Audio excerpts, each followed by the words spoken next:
On va parler maintenant du seuil jeunesse. Le seuil jeunesse fêtera en 2022 ses 30 ans. Alors ce n'est pas anodin comme anniversaire, c'est un âge où certains deviennent parents sans qu'ils aient forcément quitté certains réflexes de l'adolescence. Les nouveaux parents qui ont grandi avec certaines histoires et certains personnages vont à leur tour les transmettre à leurs enfants. La transmission est une valeur très importante pour le seuil jeunesse et sera particulièrement mise à l'honneur en 2022. Alors par ailleurs, le seuil jeunesse continue d'explorer de nouvelles formes de narration, de développer de nouveaux langages pour continuer à transmettre, mais différemment peut-être. On va voir tout ça ensemble avec l'équipe éditoriale du seuil jeunesse. Angèle Cambornac, bonjour Angèle. Bonjour. Céline Ottenwalter, bonjour Céline. Bonjour. Et Camille von Rosenschild, bonjour Camille. Et on sera rejoint tout à l'heure par Jean-Jacques Evdida qui va nous conter et qui parlera aussi de contes tout à l'heure. Alors, les 30 ans du seuil jeunesse, on va parler des éditions collector notamment. Je parlais de transmission, c'est l'un des premiers axes que nous allons explorer ensemble avec différents titres qui sont autant de classiques de la littérature jeunesse qui ont été lus par les parents et qui arrivent aujourd'hui dans les mains des enfants. Alors on va tout d'abord parler de Zoologique de Joël Jolivet avec vous Angèle. C'est la réédition d'un ouvrage qui date de 2002.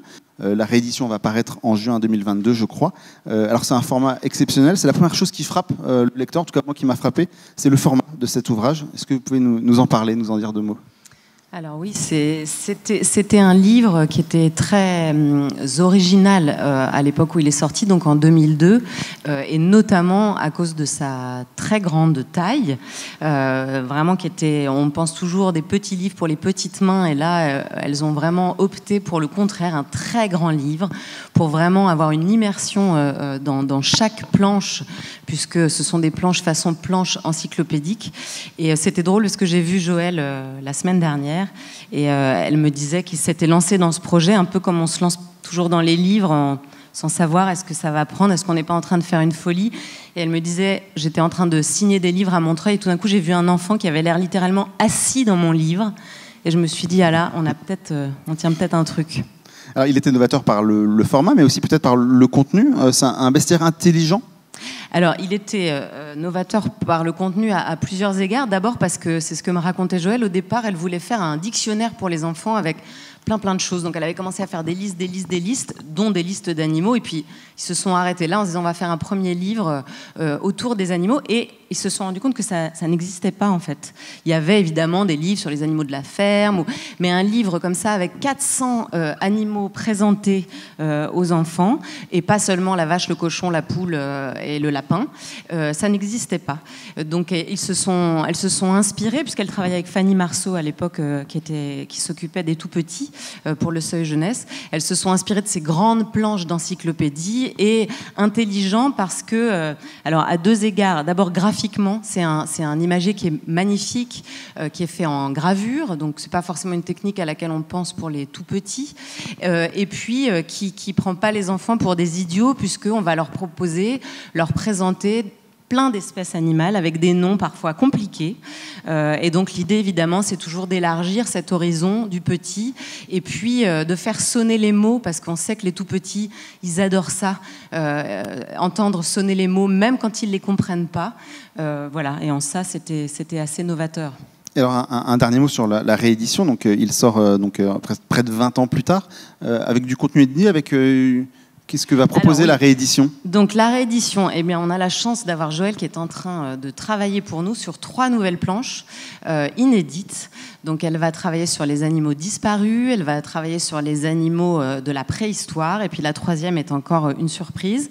Et puis on va emballer le livre un peu comme un cadeau pour nos 30 ans d'une jaquette américaine, donc qui, une fois déployée, donnera un grand poster pour décorer les classes et les chambres. Voilà, pour mettre à l'honneur vraiment ce livre qui est, c'est une merveille ce livre parmi d'autres, hein, mais c'est vraiment un long-seller, c'est un livre qui existe voilà, depuis 20 ans et qui continue à être défendu par vous, libraires, et à être présent. Et ça, je crois qu'il n'y a pas de plus grande joie que de voir un livre qui a la chance d'exister longtemps, et on lui souhaite encore une longue vie.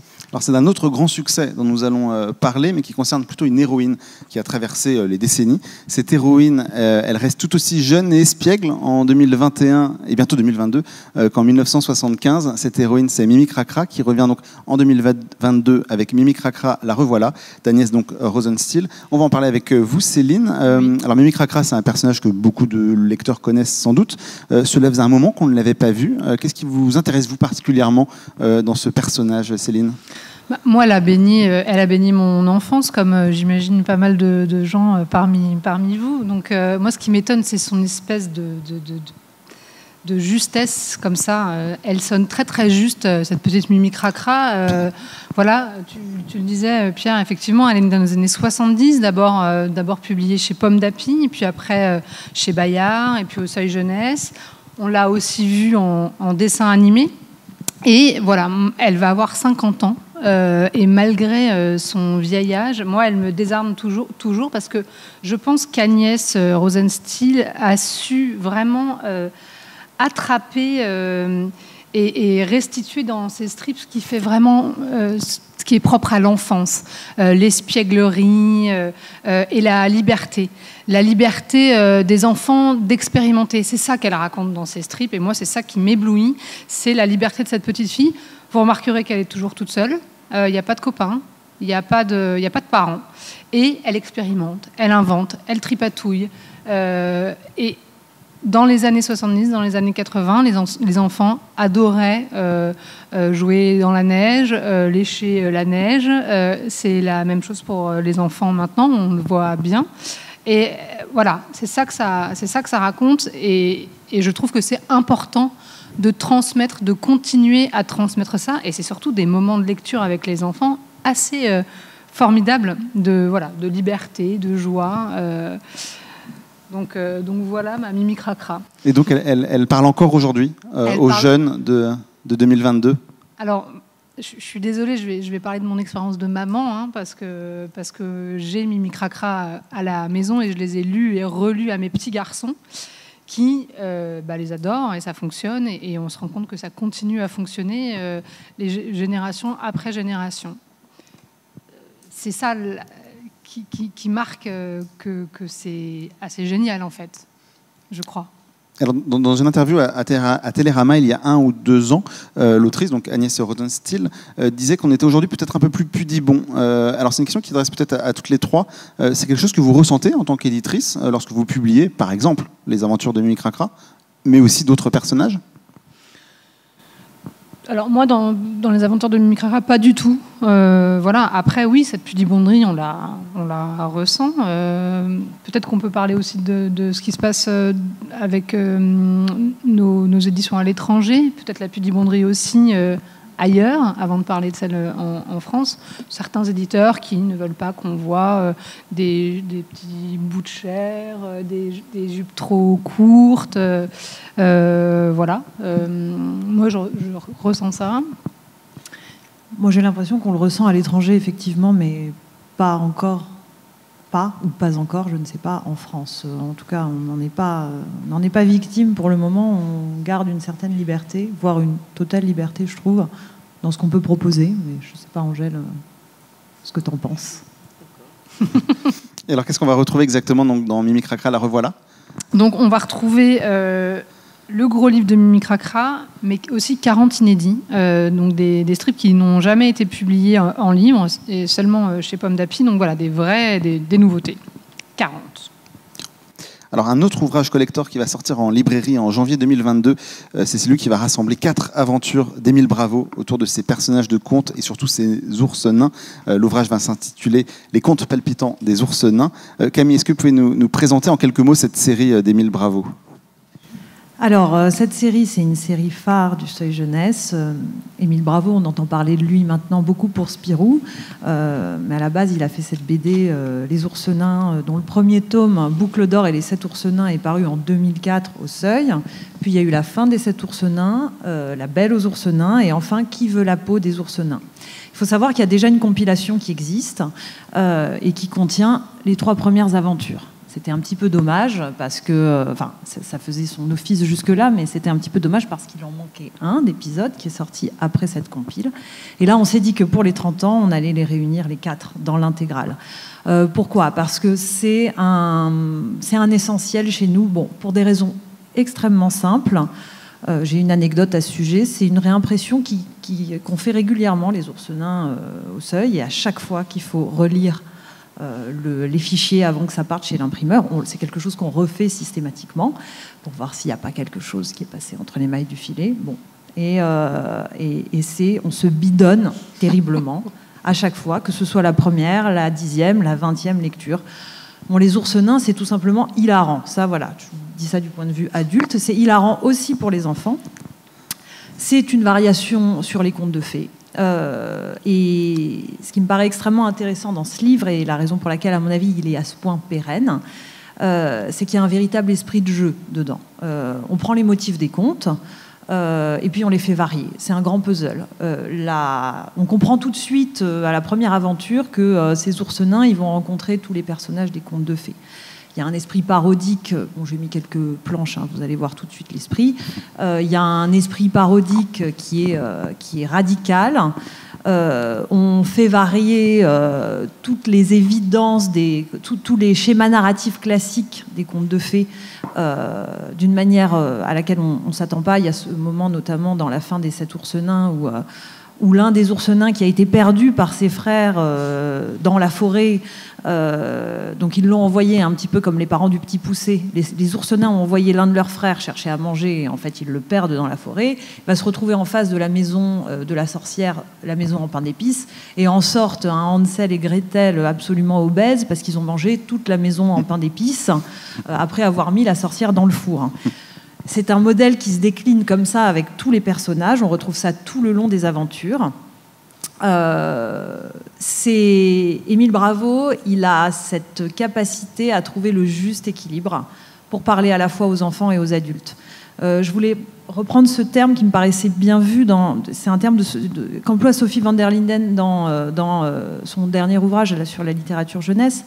La littérature jeunesse qui est une littérature adressée, donc qui est une de ces littératures pour lesquelles vraiment on raisonne en fonction du public, pas comme en littérature adulte, par exemple, où on peut se payer, entre guillemets, le luxe de ne pas se poser la question de savoir à qui on va s'adresser. Ici, il y a évidemment toujours la question du lecteur et aussi de l'acheteur qui va mettre le livre entre les mains du lecteur. Avec qui le livre sera-t-il lu ?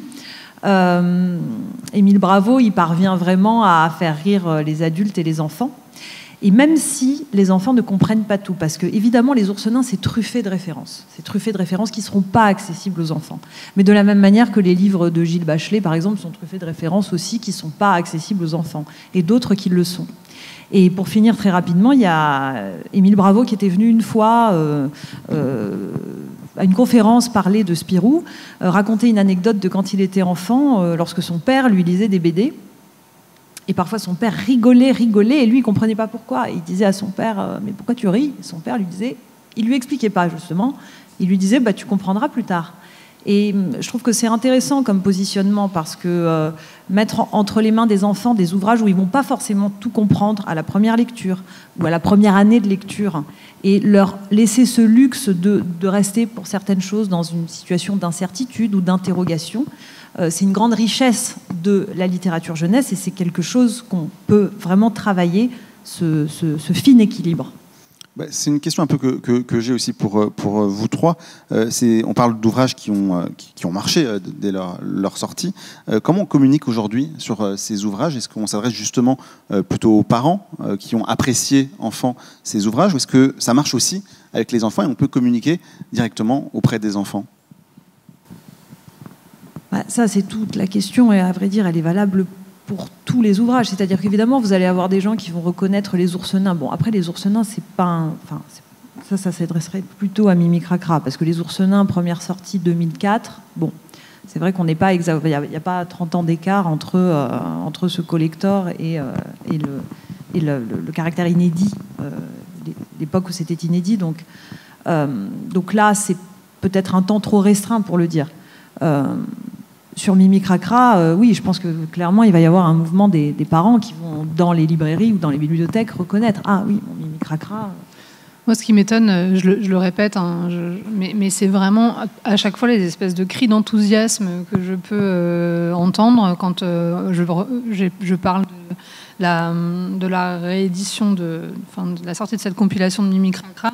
Je fais « Ah, super !» Enfin, voilà. Donc, évidemment, je pense que lorsque les quarantenaires verront Mimi Cracra sur les tables des librairies, ils vont être très contents d'offrir ce livre à leurs enfants, mais ce sera une joie partagée.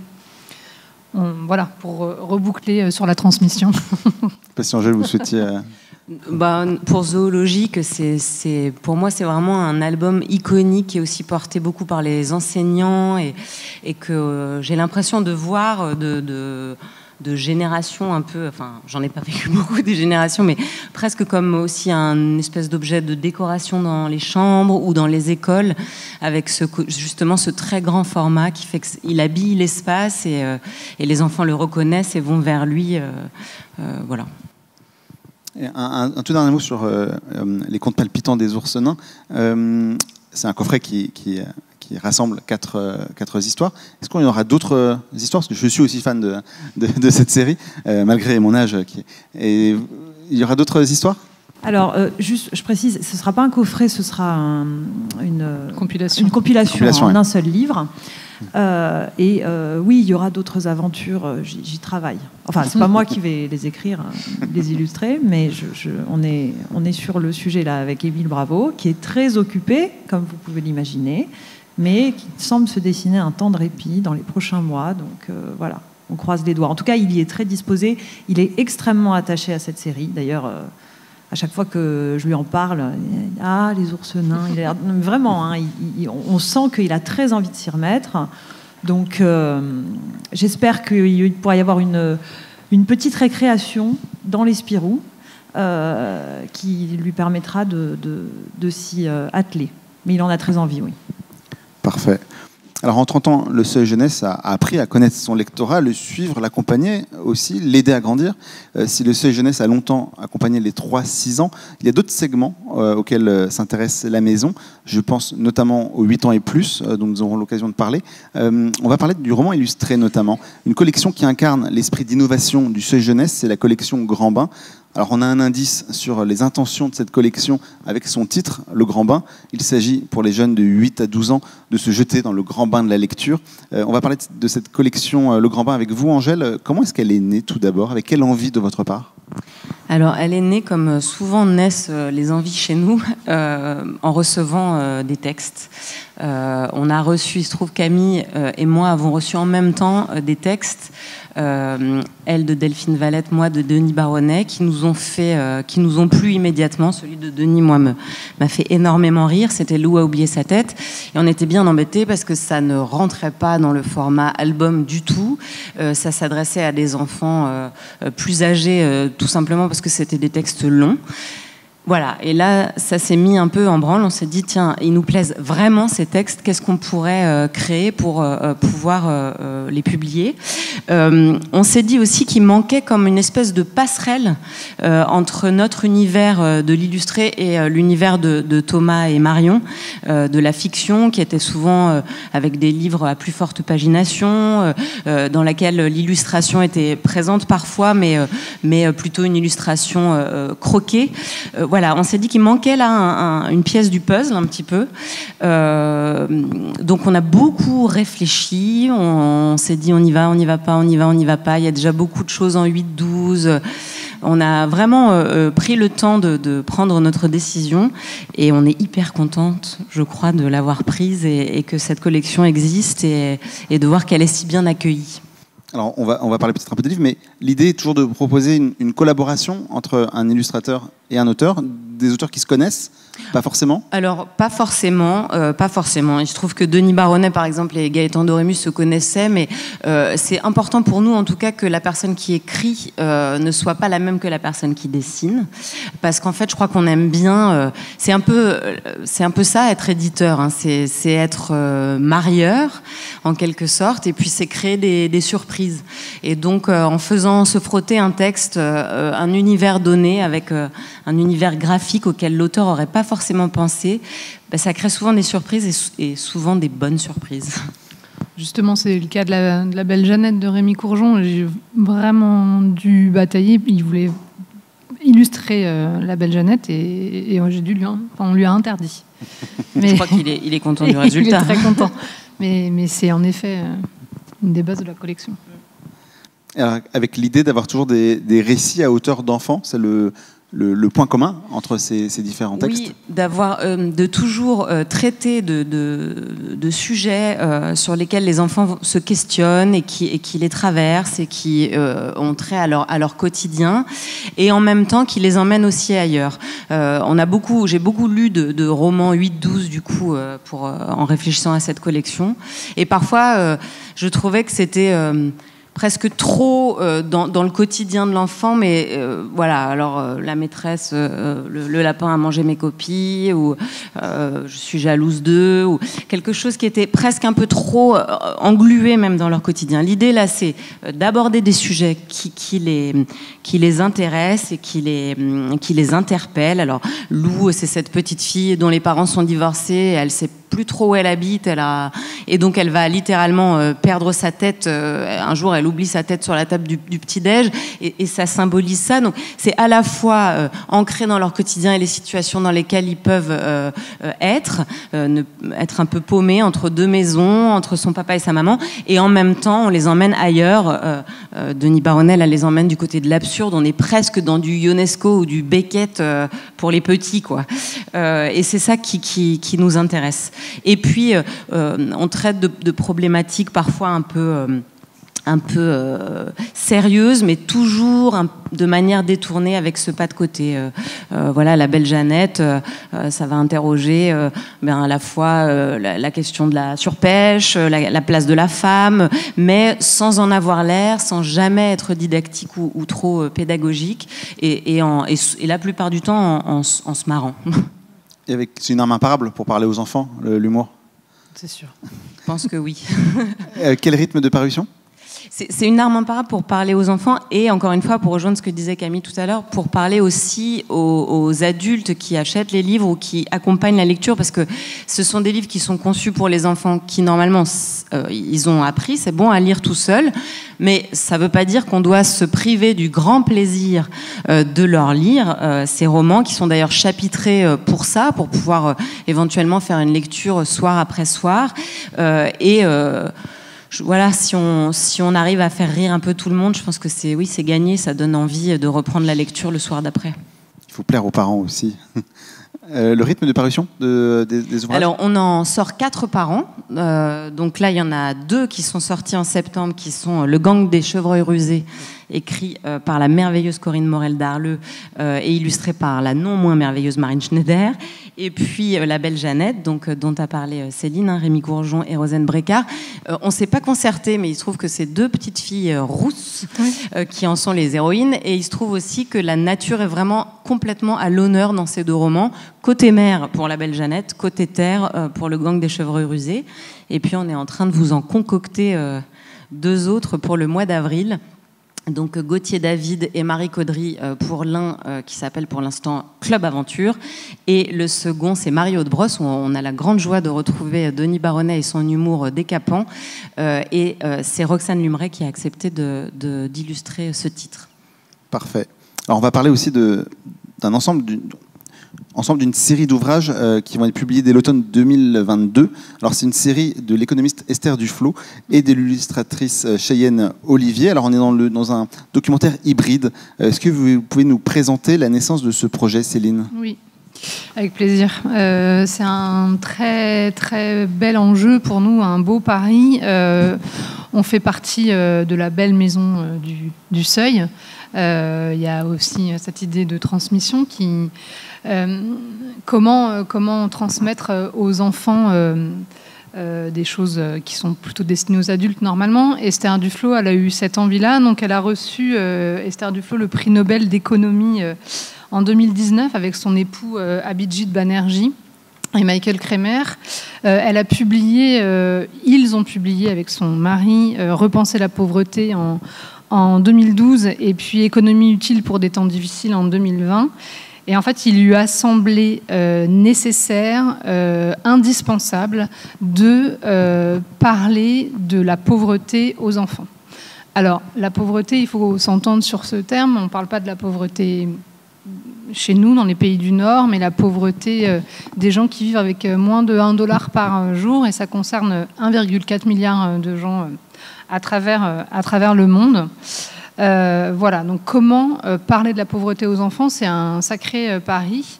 J'ai envie de juste vous lire le tout début, l'avant-propos de Repenser la pauvreté, qui vous éclairera sur ce projet. Esther avait 6 ans lorsqu'elle lut dans une bande dessinée sur Mère Teresa que la ville, alors appelée Calcutta, était si densément peuplée que chacun de ses habitants ne disposait que d'1 mètre carré pour vivre. Elle se représentait cette ville quadrillée comme un gigantesque échiquier en carré d'1 mètre de côté, avec recroquevillé sur chacun un pion humain. Elle aurait bien aimé pouvoir faire quelque chose, mais quoi ? Quand elle se rendit enfant à Calcutta, elle avait 24 ans et elle préparait son doctorat au MIT. Regardant par la fenêtre du taxi qui l'amenait en ville, elle ressentit une vague déception. Partout où son regard se posait, il y avait des espaces vides, des arbres, de l'herbe, des trottoirs déserts. Où était donc la misère décrite de manière si saisissante dans la bande dessinée de son enfance ? Où étaient donc passés tous ces gens ? À 6 ans, Abhijit savait où vivaient les pauvres. Ils habitaient de petites maisons délabrées, juste derrière chez lui à Calcutta. Leurs enfants paraissaient avoir tout le temps de s'amuser et ils le battaient à n'importe quel jeu. Lorsqu'il faisait une partie de billes avec eux, les siennes finissaient toujours dans les poches de leurs shorts élimés. Il en était jaloux. Le besoin de réduire les pauvres à une série de clichés existe depuis aussi longtemps que la pauvreté elle-même. En sciences sociales, comme dans la littérature, les pauvres sont dépeints tantôt paresseux, tantôt entreprenants, tour à tour dignes ou voyous, virulents ou apathiques, impuissants ou ne comptant que sur eux-mêmes. Rien d'étonnant à ce que les positions politiques qui découlent de ces façons de les considérer aient elles aussi tendance à se réduire à des slogans. Étendre l'économie de marché, rendre les droits de l'homme effectifs, régler d'abord les conflits, donner davantage aux plus démunis, l'aide étrangère tue le développement. Fin des citations. Toutes ces idées renferment une part de vérité, mais elles accordent peu de place à ces hommes et femmes ordinaires, à leurs espoirs et à leurs doutes, à leurs possibilités et à leurs aspirations, à leurs croyances et à leurs incertitudes. Lorsqu'on leur accorde une place, les pauvres figurent généralement comme les acteurs d'anecdotes tragiques ou édifiantes, des êtres dignes d'admiration ou de pitié, mais jamais comme une source de connaissances, ni comme des personnes qu'il importerait de consulter pour savoir ce qu'ils pensent, ce qu'ils veulent ou ce qu'ils font. Ça m'a paru être un condensé extrêmement saisissant, éclairant de la démarche d'Esther Duflo qui va être seule à écrire les textes. Donc on parlait d'ouvrages hybrides. Effectivement, ce seront des ouvrages conçus en 2 parties. Une première partie un album en 40 pages qui racontera l'histoire d'un enfant pauvre et qui à chaque fois traitera d'un thème, l'éducation, la santé, l'environnement, voilà. Et dans une deuxième partie, quelques pages documentaires, toujours écrites par Esther Duflo, qui accompagnent vraiment la lecture de l'enfant. C'est-à-dire que c'est destiné à l'adulte pour lui donner des clés de compréhension, des chiffres, voilà, pour aider le prescripteur aussi. C'est vraiment une collection qu'on veut destinée aux écoles. Ça nous semble être vraiment une collection d'utilité publique, voilà, pour déconstruire les préjugés, pour déconstruire les clichés sur la pauvreté. Avec un personnage qui revient. Voilà, alors, le personnage central est Lilou. Peut-être vous la voyez sur la couverture. Et puis en fait, après, on rencontre sa meilleure copine, on rencontre ses cousins, on rencontre... Voilà, donc c'est concentrique comme ça. Et puis ça permet au lecteur de s'identifier aussi plus facilement, de faire la connaissance de Lilou et sa famille et ses amis. Alors vous parliez du livre qui lui a valu le prix Nobel. Les livres d'Esther Duflo sont publiés au Seuil. Il y a l'existence et la volonté de votre part de créer des passerelles entre le Seuil et le Seuil jeunesse. Oui. C'est une question qu'on se pose beaucoup depuis des années avec Camille et Angèle, de comment créer des passerelles effectivement avec le seuil adulte. C'est quelque chose qu'on va faire l'année prochaine aussi avec les contes des sages. Voilà, c'est des questions qu'on se pose très très régulièrement et voilà, ça demande du travail, mais voilà, ça nous semble vraiment vraiment essentiel. J'ai oublié de parler de Cheyenne Olivier pour la collection Repense d'Esther Duflo. Cheyenne Olivier, c'est une toute jeune illustratrice diplômée des arts décoratifs de Strasbourg, qui a un univers extrêmement particulier, très original, très étonnant. Voilà, il y a des choses un peu ethniques comme ça dans son dessin. C'est assez merveilleux. Et surtout, avec Hubert Vanry, lorsqu'on a vu ces images, on s'est dit, on a rarement vu des illustrations pareilles. Et pour un projet un peu étonnant, je crois que ça va être une belle réussite. Et donc le premier tome, on pourra le lire en automne 2022. Exactement, il y a 5 titres qui vont sortir l'année prochaine à l'automne, en octobre 2022, puis 5 titres en 2023, voilà, et qui reprennent les 10 chapitres de Repenser la pauvreté. Merci pour cette présentation. Je vous propose de parler maintenant de récits graphiques. On a intitulé cette partie des récits graphiques à l'oralité savoureuse. Vous allez comprendre pourquoi, avec notamment cet album de Gilles Rapaport, Laurence Salone, intitulé « Où vont les doudous quand ils meurent ?» Camille, est-ce que vous pouvez nous présenter les personnages de cet album que vous avez ? Oui, bien sûr. Alors, Où vont les doudous quand ils meurent, qui sera suivi d'ailleurs quelques mois plus tard d'un petit album qui s'appellera Les doudous vont-ils à l'école. C'est l'histoire d'une petite fille qui s'appelle Yaël. Vous avez vraiment les toutes premières images là. Petite fille donc qui s'appelle Yaël et qui tous les matins, avant de partir à l'école, va avoir avec son doudou, qui est ce petit cochon que vous devez voir également, un dialogue sur un sujet, ou en tout cas un dialogue qui part d'une petite question toute bête, et qui tout d'un coup va prendre une ampleur, une ampleur véritablement philosophique. Ça me permet de rebondir sur cette question des passerelles qu'on étudie beaucoup. Le Seuil, c'est une maison de philosophie, de sciences humaines aussi. Alors parfois les passerelles se font à travers des auteurs, des auteurs dits adultes qui vont proposer des choses pour les enfants, comme c'est le cas avec le projet d'Esther Duflo.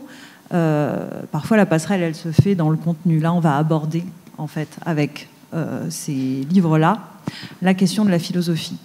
C'est formidable que ça se fasse par l'intermédiaire de Gilles Rapaport et Laurence Salone. Je ne les présente plus, vous connaissez leur humour, vous connaissez aussi à travers leur apparente légèreté la profondeur des questionnements qu'ils peuvent aborder dans leurs livres. Je pense notamment à la série Il y a des règles, mais je pense aussi aux livres plus récents comme C'est quoi être un bon élève, c'est quoi être un grand. On part à chaque fois avec eux d'une question toute bête et puis on en arrive à des réponses décalées, déjantées, parfois absurdes, mais qui viennent toujours soulever de nouveaux questionnements et évidemment avec beaucoup d'humour. Et moi, ça faisait très longtemps que j'avais envie qu'on commence à aborder la question de la philosophie. Est-ce que ce serait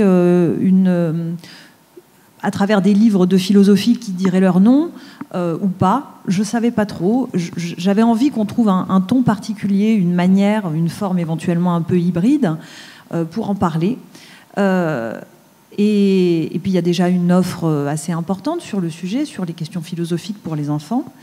Je pressentais que ce serait très intéressant de le faire à travers le second degré, et il se trouve qu'il y a quelques mois, Gilles et Laurence m'ont proposé un projet.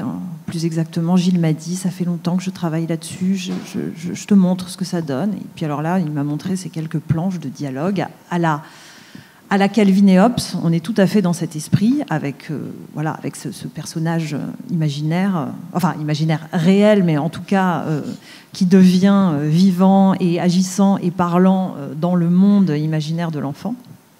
Et j'ai été absolument séduite. Parce que le fameux doudou, le petit cochon, il recule devant aucune question.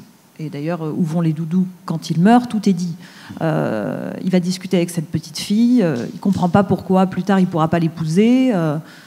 pourquoi elle ne peut pas épouser son doudou, ce à quoi elle lui répondra à l'occasion, mais de toute façon, tu ne peux pas m'épouser parce que tu n'as pas de zizi. Ah bon, mais il est un doudou, il n'aura jamais de zizi. Et puis, mais un jour, de toute façon, il lui dit, mais le jour où je vais mourir, elle lui répondra, mais non, mais tu mourras pas, de toute façon, tu iras à la poubelle, les doudous vont à la poubelle. Ah bon, mais et les grands-parents, eux, qu'est-ce qu'ils deviennent, etc., etc. Donc, il y a un aspect rugueux, volontairement, qui est toujours désamorcé par l'humour. Et surtout, ce qui me paraît extrêmement fin dans la démarche de Gilles et Laurence, c'est que on parlera pas donc de philosophie, on dira pas que c'est de la philo, mais en vrai, c'en est pour deux raisons. D'abord parce que toutes ces questions, il y a malheureusement un malentendu, si vous voulez, avec la philosophie, c'est que la philo, c'est enseigné au lycée, c'est enseigné en terminale, c'est considéré comme une matière, pour la plupart des gens, comme une matière théorique, d'un télo, ou en tout cas déconnecté du réel.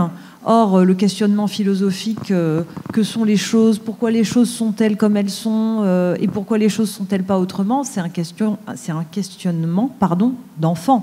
Enfin, je veux dire, n'importe quelle personne qui a des enfants ou qui côtoie des enfants va entendre toute la journée ces questions-là. Et l'expérience du monde par les enfants, c'est une expérience philosophique. Et ces questions-là, petit à petit, en grandissant, voilà, en devenant adulte, on apprend à ne plus se les poser. Alors que l'enfant, lui, de ce point de vue-là, il philosophe en permanence. Donc quand on lui offre cette capacité-là à pouvoir exploiter ces questions, c'est très intéressant, ça lui permet d'interroger le monde. Et le deuxième aspect, et qui est très spécifique à la proposition de Gilles et Laurence, c'est que, et en ce sens, je trouve que c'est un projet qui se distingue de ce qu'on propose en philosophie pour les enfants.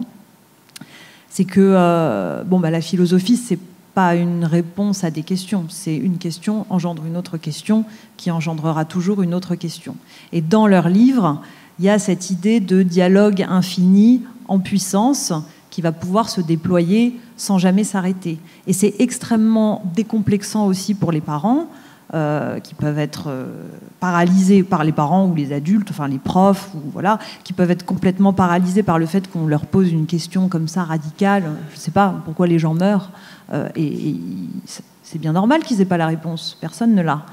Et dans un dialogue comme celui-là, c'est une manière de dire non, l'enfant n'a pas la réponse, l'adulte n'a pas la réponse, personne ne l'a, mais on en parle, on discute, on pose des questions, et c'est ça qui est dynamique, c'est ça l'intérêt. Et en ce sens, la grande qualité de Gilles et Laurence, et après je me tais, c'est que ils ont dans leur manière de raconter, dans leur forme narrative, cette dynamique, cette rythmique permanente qui vient formidablement répondre à ce désir de dialogue. Alors vous avez cité deux tomes, Où vont les doudous quand ils meurent et Les doudous vont-ils à l'école. Il y a la volonté de faire une série ? Alors oui, j'aimerais. À partir du moment où ces deux personnages sont posés, on a décidé d'en faire deux. Où vont les doudous quand ils meurent, au printemps prochain. Les doudous vont-ils à l'école, en septembre. Tous les ingrédients sont là pour une série. Après, c'est toujours la même scène qui se reduplique. C'est-à-dire que le doudou arrive dans la chambre, il y a elle, il est l'heure de se lever, elle sort de son lit, ça se lit séparément, ils commencent à discuter et le dialogue se termine au moment où elle lui dit « Bon, allez, je dois aller à l'école ». Donc on peut lire tout à fait séparément, ça peut exister seul. Après, je vous laisse imaginer le nombre de questions qui ont déjà été évoquées par Gilles et Laurence et pour lesquelles j'ai vraiment déjà très très envie de voir quelles réponses ils vont nous proposer. On espère qu'il y aura un grand succès autour de ces deux tomes pour la suite. On va parler d'un récit graphique, un très beau récit de Samuel Ribéron, Estelle Olivier et Laure Poudevine qui s'intitule Puisette et Fragile. Angèle, est-ce que vous pouvez nous dire quelques mots sur cet album qui a des allures de BD ? Ouais, alors ça c'est mon coup de cœur, Fragile et Puisette. Enfin, Puisette et Fragile, plutôt dans l'autre sens. Le spectacle s'appelle dans l'autre sens. Pour ça, je m'en mêle toujours un petit peu les pinceaux. C'est un projet vraiment à part. D'abord parce que c'est un projet qui vient donc d'un spectacle vivant.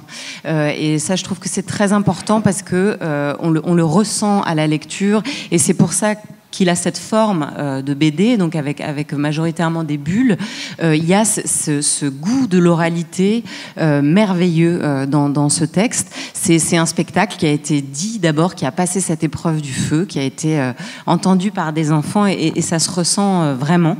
Voilà, c'est un peu la même démarche que pour Le Grand Bain, c'est-à-dire qu'on a voulu s'adresser aux enfants qui commencent petit à petit à vouloir quitter l'album pur et dur, qui commencent à se tourner un petit peu vers la BD, qui ont envie de récits un petit peu plus longs.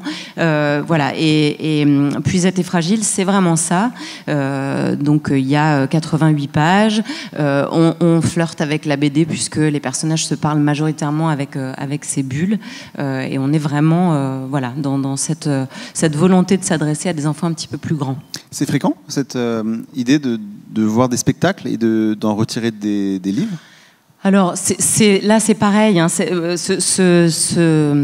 projet il m'a été envoyé par mail en plein confinement, premier confinement, voilà, avec le moral qui allait avec, et c'est un projet qui pour moi, voilà, alors moi je suis très sensible effectivement à cette oralité, parce que on parlera du conte tout à l'heure. Je me suis beaucoup intéressée au conte en littérature jeunesse, et je trouve qu'il y a quelque chose il y a un petit enfant en nous toujours qui fait que quand on sait vous raconter une histoire, vous la bien raconter avec des mots qui sonnent. Il y a quelque chose toujours d'assez magique.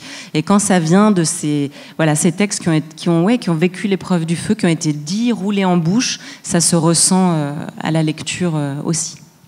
Il y a eu Smith, la collection Smith, qui était tirée d'un pareil, qui était tirée d'un spectacle vivant, et c'est vrai que ça, voilà, je trouve qu'il y a un charme particulier, et là, moi, ça a été un projet qui m'a ému aux larmes, pour de vrai, quand je l'ai reçu, parce que je trouve qu'une autre de ses qualités, et pas des moindres, c'est que c'est un texte et un projet qui reste immensément ouvert. C'est un livre qui parle de l'accueil de l'autre, hein, puisque cette petite Puisette sur son île, qui est un peu psychorigide, qui aime bien, dont le travail est de faire et de défaire la mer, elle vit seule avec son pingouin, elle aime bien que les choses se passent comme elle l'a décidé, sa journée est réglée comme du papier à musique, et puis un jour, dans un paquet, il y a une autre petite fille qu'elle-même qui lui arrive par la mer, et là, ça dérègle un peu son organisation, parce que cette autre petite fille, c'est pas elle parle pas, et puis elle fait pas comme elle, et c'est brillant, parce que ça peut parler de l'accueil de l'autre, de l'exilé, mais ça peut aussi parler de l'accueil de l'autre, le petit frère ou la petite sœur qui vient de débarquer dans votre vie et qui fait pas comme vous et qui vient bousculer un petit peu la manière dont votre vie était réglée. Ça peut parler tout simplement de l'arrivée à l'école aussi, où là, tout d'un coup, on est confronté à plein d'autres soi-même, et c'est un petit peu, ça peut brutaliser. Voilà, c'est un livre qui a cette intelligence-là d'être immensément ouvert, et moi, je trouve que c'est précieux. Et un mot sur les couleurs, on peut les voir ici, qui sont assez chouettes. Sur les couleurs et puis sur la technique, hein, parce qu'il faut quand même se rendre compte que donc Samuel Ribéron, avec ses petits doigts boudinés, c'est que du papier découpé. Donc c'est un travail incroyable de minutie. Chaque élément est découpé et manipulé avec précaution. Et il a travaillé effectivement dans cette trichromie un petit peu, hein, ce jaune du ciré, le bleu et le rose, et ça donne un résultat qui est à la fois très doux et très graphique, voilà, qui est intéressant. Alors vous allez nous parler d'ailleurs d'un autre one-shot, d'un autre album, Quand tu lèves les yeux, de Descure. Alors c'est un roman graphique en forme de célébration de l'imagination ? Absolument. Alors Quand tu lèves les yeux, qui est ici, donc là aussi qui s'adresse un petit peu aux plus grands, là, on pourrait même presque dire aux enfants à partir de 8 ans, puisque le protagoniste est un petit garçon qui doit avoir 8-10 ans et qui est un petit peu bloqué sur son portable au départ, notamment parce qu'il vient de déménager avec sa maman et que son portable devient un petit peu sa bouée de sauvetage. C'est le seul lien qui lui reste avec ses amis de sa vie d'avant. Et il a tendance un peu comme ça, comme nous tous, parfois sur le quai du métro, à avoir un peu le nez dans le portable. Et puis, dans cette nouvelle maison, il va trouver dans un meuble ancien un carnet rempli d'histoires un peu étonnantes, auxquelles il comprend pas forcément grand-chose. Il y a question d'autruches et de lapins poursuivis par des monstres. Et, c'est assez étonnant, mais D'abord, il comprend pas et comme tous les enfants, il a envie de comprendre. Donc ça va le lancer dans une espèce comme ça d'enquête. Et puis il se rend assez vite compte que dans ces histoires, il y a des éléments qui lui rappellent étrangement son nouveau décor, sa nouvelle maison ou des lieux autour de sa nouvelle maison. Donc il va se lancer dans cette aventure pour essayer de comprendre ce que disent ces histoires et à qui appartenait ce carnet. Et voilà, c'est un livre qui dit tout simplement que... quoi de plus merveilleux que les livres et la lecture pour développer l'imagination, pour donner envie de s'intéresser aux autres. Et ça rappelle aussi que le livre est un endroit où les générations se rencontrent, les plus petits et les plus âgés, puisqu'on va se rendre compte que le carnet appartient à un vieux monsieur qui était l'ancien propriétaire de la maison. On va se rencontrer autour des histoires et lever un peu les yeux. Et quelques mots rapides sur l'auteur qui se charge aussi des illustrations, des dessins. Oui, alors De Cure, ça c'est une rencontre un peu magique comme on en fait quand on a la chance d'être éditeur, c'est chouette. Et puis vous, après, en tant que libraire, on partage un petit peu ces rencontres avec vous. De Cure, c'est un auteur-illustrateur argentin qui avait fait d'autres livres en Argentine, mais c'est son premier livre traduit et publié en France. Donc il écrit et il illustre, et il est assez bluffant parce qu'on le voit dans cet ouvrage, puisqu'il y a ce principe de récit cadre et de récit enchâssé. Il a travaillé sur deux techniques complètement différentes. Le récit principal, c'est de la peinture, et puis les récits à l'intérieur, les histoires trouvées dans le carnet, ce sont là aussi un travail en papier découpé. Il a vraiment un univers extrêmement riche, et je suis ravie de l'avoir rencontré et de vous le faire découvrir. Alors on a parlé d'oralité présente dans les ouvrages publiés au Seuil Jeunesse. On va poursuivre un petit peu la logique, aller encore un peu plus loin, puisqu'on va maintenant parler de contes oral et écrits. On a toute une partie intitulée Autour du conte. On va en explorer plusieurs aspects et les liens qui existent forcément entre le conte écrit et oral. On ne va pas faire d'exposé, mais on va voir comment on passe peut-être de l'un à l'autre. Alors je vous propose d'écouter dans un premier temps Jean-Jacques F. Dida. Bonjour Jean-Jacques. Vous avez plusieurs casquettes. Auteur, conteur, metteur en scène, vous êtes un passionné et spécialiste de différents contes qui peuplent les imaginaires. Et avant d'échanger ensemble, nous allons vous écouter. Oui, tout à fait. D'abord, je voudrais vraiment vous féliciter pour la manière dont vous arrivez à prononcer mon nom. C'est-à-dire, moi-même, j'y arrive pas, quoi. Pour dire Ftida, vous me prononcez vraiment... donc, c'est un nom d'origine juive tunisienne. Et vous dites F. Dida, comme on dit là-bas, quoi. Bravo. Merci. Alors, j'aimerais commencer par vous dire une histoire qui est sans doute l'histoire qui a été la pierre angulaire de toute mon envie de raconter des histoires. Cette histoire, elle raconte l'histoire de cet homme, de ce vieil homme, qui avait cette capacité incroyable et très enviable de pouvoir répondre à toutes les questions qu'on lui posait en racontant une histoire. Alors, les gens de son entourage étaient très impressionnés. Un jour, ils vont le trouver et puis ils lui disent « Mais comment vous faites pour à chaque fois trouver précisément l'histoire qui répond à la question qu'on vous pose ?» Et le vieil homme a répondu « Mais c'est simple. Tenez, je vais vous raconter une histoire. » Et il y avait dans l'Empire du Japon un samouraï, un grand archer, qui, comme la plupart des samouraïs, parcourait le pays toujours à la recherche d'une plus grande maîtrise de son art. Un jour, il arrive dans une auberge, on le fait rentrer dans la cour, et là, stupéfaction, le samouraï voit des cibles dessinées sur chacun des murs de l'enceinte, avec une flèche plantée au centre de chacune des cibles. Alors le samouraï demande à l'aubergiste qui a fait ça. L'aubergiste lui dit mon fils. Ton fils? Mais il est où ton fils? Alors il lui dit il est là-bas, je crois, et il joue. Le samouraï se dirige vers l'enfant. Il lui dit c'est toi qui as fait ça? Et l'enfant lui répond « oui ». Alors, sans ajouter un mot, le samouraï s'écarte et d'un geste extrêmement harmonieux, plus rapide qu'un battement de paupières, il décoche autant de flèches qu'il y avait de cibles, et chacune de ces flèches va fendre les flèches de l'enfant en deux. Puis il se tourne vers le petit, lui dit « Voici ma technique, quelle est la tienne ?» Et l'enfant lui a répondu « Ah mais moi je ne fais pas du tout comme ça, moi je tire d'abord les flèches et ensuite je dessine les cibles. » Et voilà, dit le vieil homme à ces gens de son entourage, moi je fais à peu près la même chose avec vos questions et mes histoires. Merci. Bravo. Merci pour ce conte. D'où est-ce qu'il est tiré ? Alors ça, c'est une vieille histoire justement de tradition talmudique. C'est un grand standard.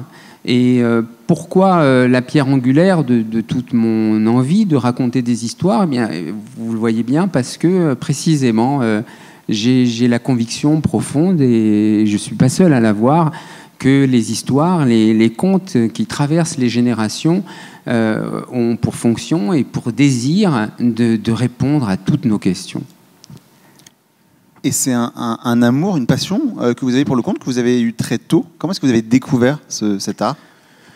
Alors c'est une conjonction de plusieurs choses. D'abord, c'est parce que je viens d'un monde où on raconte beaucoup d'histoires, donc par tradition, parce que précisément ce sont des paroles qui permettent de réfléchir les choses, et puis aussi de leur donner une dimension à la fois poétique et savoureuse.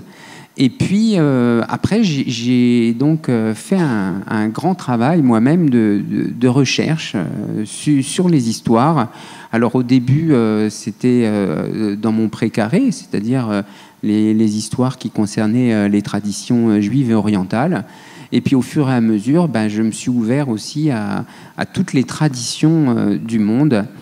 Et puis en particulier la tradition qui sans doute les réunit toutes, qui est la tradition des contes merveilleux. Voilà ce qu'on appelle les contes d'ogres et de fées. Je vous en prie.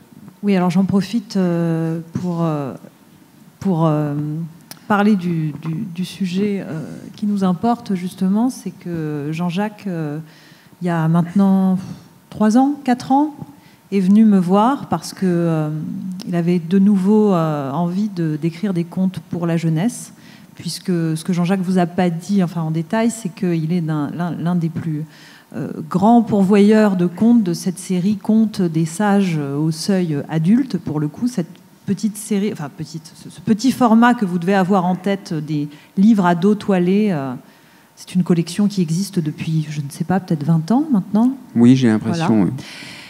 Et Jean-Jacques est venu, il y a 3-4 ans, me voir en me disant qu'il aimerait bien écrire à nouveau pour la jeunesse. Et on a réfléchi ensemble à pas mal de contes. Tu m'en as proposé beaucoup, et notamment un pour lequel on a eu toutes les trois un énorme coup de cœur, La fille du diable, qui est un conte, et là pour le coup, j'aimerais, donc, qui sortira chez nous en courant 2022, qui est illustré de manière absolument, je ne trouve pas le terme, de manière phénoménale par Julien Martinière. Julien Martinière, dont vous devez avoir le nom en tête, c'est pas du tout son premier album, mais il a publié notamment au Poisson Soluble le Tracas de Blaise, qui avait eu la Pépite d'Or à Montreuil il y a 3-4 ans, et qui est vraiment un album formidable. Julien Martinière, c'est pas son coup d'essai, mais il ne cesse de se perfectionner. Il nous a fait des dessins absolument sublimes, épiques, pour illustrer ce conte. Et là, je te rends la parole, Jean-Jacques, parce que j'aimerais beaucoup vous parler de ce conte, mais une fois qu'on a entendu parler Jean-Jacques, on a envie de continuer à entendre parler Jean-Jacques. Donc je te propose de le présenter rapidement toi-même. Alors, en réalité, la distinction entre les répertoires de contes, vous voyez, quand on dit qu'on écrit pour la collection Contes des sages pour les adultes, et puis là pour la jeunesse, elle est vraie et pas tout à fait. C'est-à-dire que c'est vrai qu'il y a des répertoires qui sont plus particuliers, qui ont fini par être plus particulièrement adressés à la jeunesse, donc qui sont les contes merveilleux, les contes d'animaux. Là, je vous parle des répertoires traditionnels. Et La fille du diable, comment vous dire, c'est une épopée formidable. Paul Delarue, qui était le grand collecteur français des histoires merveilleuses, qui ont fait le grand catalogue en France, disait que c'est un conte comme il n'y en a pas d'autres, c'est-à-dire qui rassemble des motifs, énormément de motifs. C'est le conte qui a sans doute impressionné, interféré avec toutes les histoires qu'on connaît. C'est un des plus grands contes de la tradition orale et populaire. Pour vous dire la vérité, j'ai écrit ma thèse de doctorat dessus en 1995. J'en ai écrit 600 pages. Je ne vais pas tout vous les dire maintenant, mais si vous voulez, c'est une épopée fleuve. L'histoire, a priori, est très simple. C'est un jeune homme qui tombe amoureux d'une femme oiseau. Et puis, il va la suivre dans son royaume. Il va traverser des épreuves pour la conquérir. Donc, c'est une aventure épique qui raconte comment l'homme et la femme se rencontrent et comment ils arrivent à trouver une union complémentaire. Ça, c'est pour le dire avec des mots adultes. Pour ce qui est du conte merveilleux, c'est bourré de motifs dont on n'a pas idée, des métamorphoses, des transformations magiques, des courses-poursuites. C'est vraiment un des contes, encore une fois, essentiels de la tradition orale et populaire des contes. À présent, pourquoi est-ce qu'il est si méconnu ? Comme je vous le disais, c'est une épopée. Alors, pour un conteur, c'est très ardu de raconter cette histoire parce que c'est un fleuve. Et très souvent, dans toutes les versions moi, que j'ai rassemblées, il y en a près de 120, vous voyez, qui font partie de la tradition orale française, mais des pays francophones, mais aussi des versions étrangères, parce que c'est aussi un des contes qui a le plus diffusé au monde. On en trouve partout. On en trouve des versions africaines, on en trouve des versions asiatiques, on en trouve des versions orientales. On en trouve réellement partout. Et il a tellement de scènes tiroirs que les conteurs s'y perdent. Et on le trouve souvent de versions fragmentaires.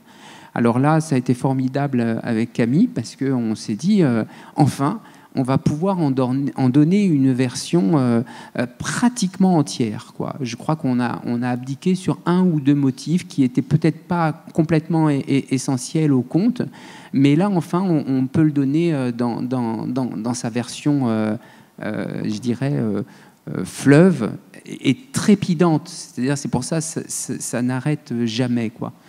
Il se trouve d'ailleurs qu'actuellement, j'en fais le montage scénique sous forme de théâtre musical. Donc on est 3 en scène et on sera au festival Momix, je ne sais pas si vous connaissez, c'est un festival jeune public, pour raconter cette histoire. Bon, et ça ne nous prend pas moins qu'1 heure, quoi.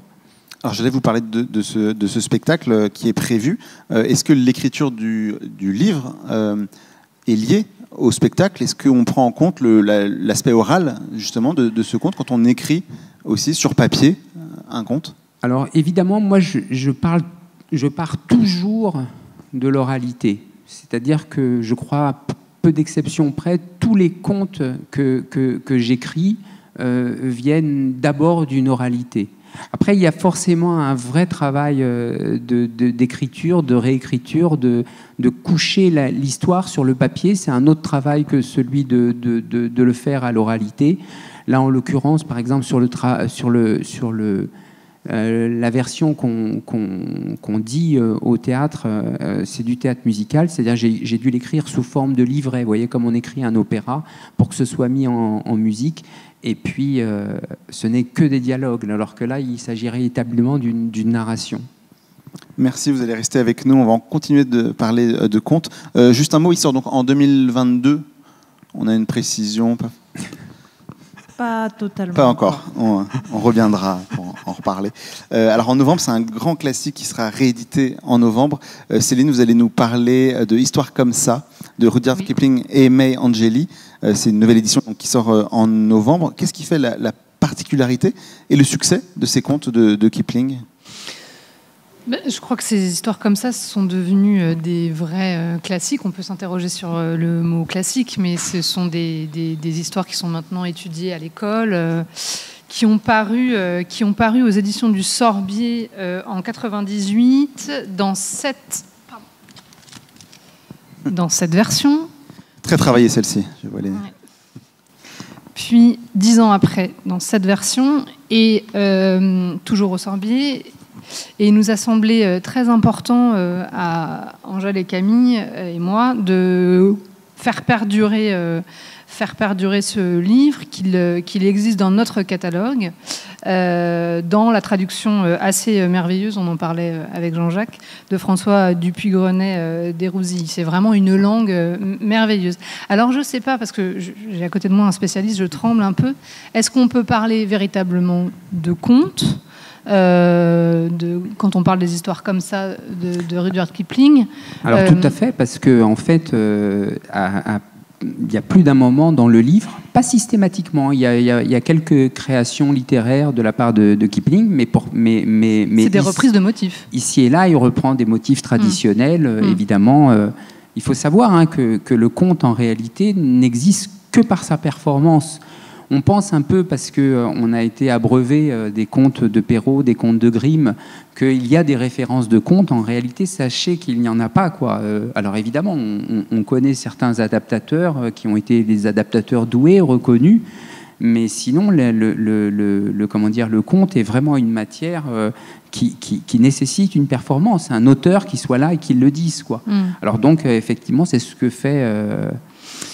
Kipling. Ouais. Donc, il avait commencé avec le livre de la jungle, et justement, j'ai lu quelque part que lorsqu'il a voulu écrire pour sa fille, comment c'est tellement joli, ça très aimé. C'est très aimé. Il a eu souvenir de son enfance en Inde, et il a repris des motifs entendus. Et je pense que histoire comme ça, c'est la même chose. Ce sont des contes étiologiques qui nous racontent l'origine de choses. Pourquoi l'éléphant a une trompe alors qu'avant il avait un nez, pourquoi le rhinocéros a la peau fripée, voilà, j'en passe des meilleurs. C'est pourquoi la baleine ne mange plus de poissons et n'a plus de dents. C'est un régal à lire parce que la traduction est merveilleuse et parce que voilà, ça répond aux grandes questions des enfants de manière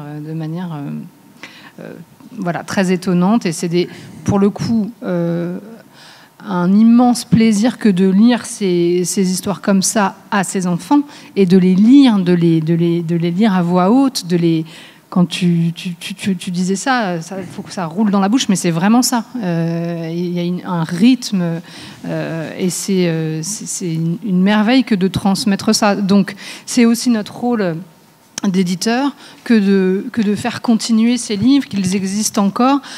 On est très heureux on fait un gros travail, en fait. On n'avait plus les fichiers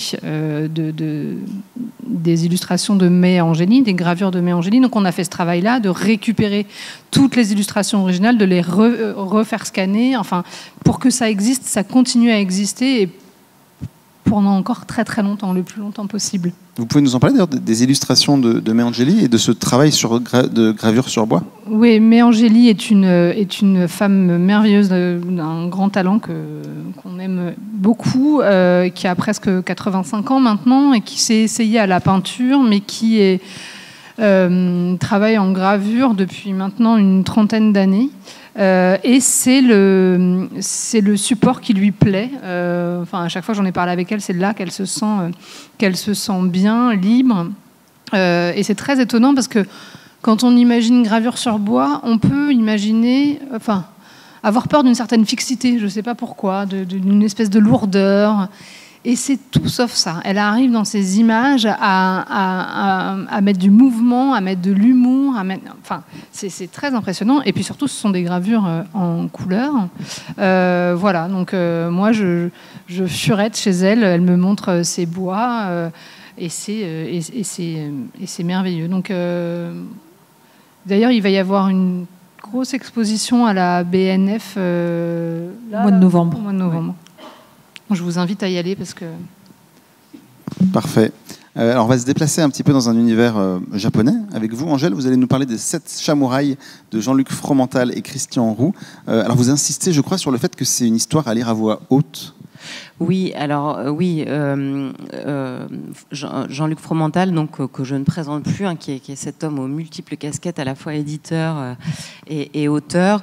Il s'est amusé avec le principe du conte étiologique, donc le conte d'histoire des origines, et il nous a inventé une histoire qui sonne à l'oreille particulièrement parce qu'elle est rimée pour les plus petits là, qui nous raconte pourquoi est-ce que les chats japonais se sont remis à boire du lait de vache plutôt que du lait de soja.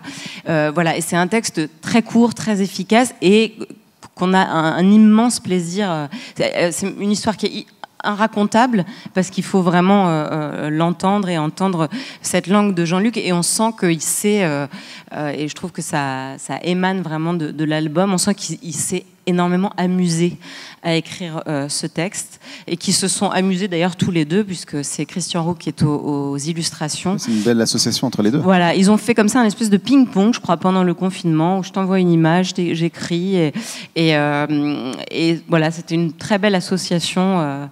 Jean-Luc il n'est pas conteur, mais c'est quand même un conteur d'histoire.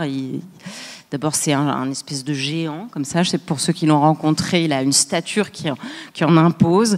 Et il est tout le temps plein d'anecdotes et d'histoires à raconter quand Christian est plus réservé. Donc, c'est drôle. C'est une association.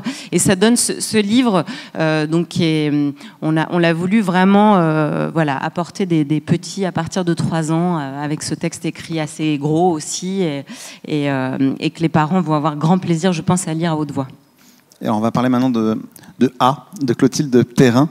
Encore avec vous d'ailleurs, Angèle, c'est une variation autour de personnages emblématiques du conte. Oui, alors là aussi, Clotilde, d'une autre manière, c'est très intéressant son travail, parce qu'à la fois, elle s'amuse. Alors, vous avez tous, et merci d'ailleurs pour la manière dont vous avez défendu ce livre, et à l'intérieur des méchants, hein, vous l'avez tous en mémoire, donc on plongeait littéralement les mains à l'intérieur des méchants des contes de fées, donc l'ogre, la sorcière et le loup. C'est intéressant parce qu'à la fois, Clotilde, elle s'amuse avec les contes, et les contes comme ça les plus classiques, mais en même temps c'est l'occasion, l'air de rien, et dans À l'intérieur des méchants, il y avait à chaque fois la bibliothèque de chacun de ces méchants où elle évoquait plein de contes moins connus, et l'idée c'est comme ça d'ouvrir des portes et de tisser des liens, et c'est ce qu'elle fait également dans le dernier là. Vous allez voir un petit peu en avant-première, puisqu'il sortira en octobre, donc avec ce vilain monstre en première de couverture, et surtout, moi j'adore ces petites fesses en 4e de couverture, charmantes. Et donc là c'est pareil, donc elle a imaginé un enfant qui est poursuivi par des bestioles absolument épouvantables qui puent des pieds et qui sont très vilaines, et l'enfant va aller se réfugier dans les maisons donc des 3 petits cochons, la maison en pain d'épices d'Hansel et Gretel, ou encore le palais de la Belle au bois dormant, et c'est cette manière de dire, mais en s'amusant et sans se prendre au sérieux du tout, que eh bien quel meilleur refuge que les histoires, et surtout ce petit garçon poursuivi par les monstres à la fin se dresse face à eux et leur dit: mais vous croyez que vous pouvez encore me faire peur? En fait, moi j'ai lu tellement d'histoires, je suis tellement nourrie de toutes ces histoires que plus rien ne me fait peur. Et voilà, je trouve que c'est une manière de rendre hommage, alors là aussi en s'amusant, elle n'est pas conteuse Clotilde, mais à ces histoires. On dit souvent: attention, il ne faut pas lire ça, les contes, ça va faire peur, etc. Non, les enfants aiment les histoires où ils tremblent. C'est une manière pour eux de vivre comme ça, un petit peu par, comment on dit, procuration. Voilà, exactement. Des peurs qui les traversent de toute façon. Et voilà, il y a cet aspect, il me semble, très bénéfique à ces histoires. Et donc on retrouve sa patte, ceux qui ont aimé à l'intérieur des méchants et des gentils. Ah oui, là on retrouve adorer. complètement sa patte, son humour. Donc évidemment c'est un livre comme les précédents, hein, avec une quarantaine de flaps. Donc on va faire une sorte de cache-cache en fait endiablé, où on va chercher l'enfant qui se cache dans les maisons. Donc il y a plein de flaps à soulever. Il faut vraiment s'amuser à chercher les portes de placard, les portes des tiroirs et ouvrir ces plus ou moins grands volets. Il y a vraiment un côté extrêmement ludique et qui rend l'enfant un petit peu acteur de l'histoire aussi, puisque c'est lui qui fait avancer l'histoire en soulevant tous ces flaps. Alors on va parler d'une nouvelle aventure, une aventure audio au Seuil Jeunesse. On a parlé un peu de l'importance de l'oralité. Le Seuil Jeunesse va proposer des récits audio à ses lecteurs et désormais auditeurs. Quelques questions peut-être pour vous, Céline, autour de l'audio, du rapport du Seuil Jeunesse à l'audio. Il y a plusieurs projets qui vont venir. Il y a plusieurs projets.